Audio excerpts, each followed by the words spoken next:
அதே மாரி நீங்க பாடுனது ரொம்ப டிஃபரெண்டான பாடல் வந்து தம்தன தம்தன தாளம் வரும், அதில் ராகம் வரும். கிட்டத்தட்ட மூச்சு விடாம அந்த பாட்ட பாடியிருப்பீங்க. மலையாளம் மட்டுமே தெரிஞ்சவங்களுக்கு அது பெரிய சேலஞ்சிங்கா இருந்திருக்கும். அது எப்படி நீங்க எடுத்துட்டு பண்ணீங்க? கொஞ்சம் வருஷத்துக்கு அப்புறமா பாடினது. ஆ. முதல்ல அல்ல அது. அந்த ஓ! பாடல் பாடினது. ஆ. அலைகள் ஓய்வதில்லை, புதிய வார்ப்புகள் படத்துல தம்தன தம்தன வசந்தாமா கூட சேர்த்து பாடின பாட்டு. ம்.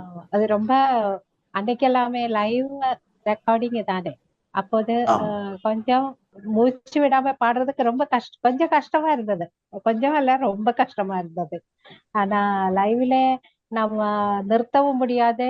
ஆஹ் அப்படி அதுக்கு எத்தன டேக் வாங்கியிருப்பீங்க மேடம் நீங்க? அது நிறைய காரஸ் வாய்ஸ் எல்லாமே இருந்தது அந்த ஆ. படத்துல, அந்த பாட்டுல. ஆ.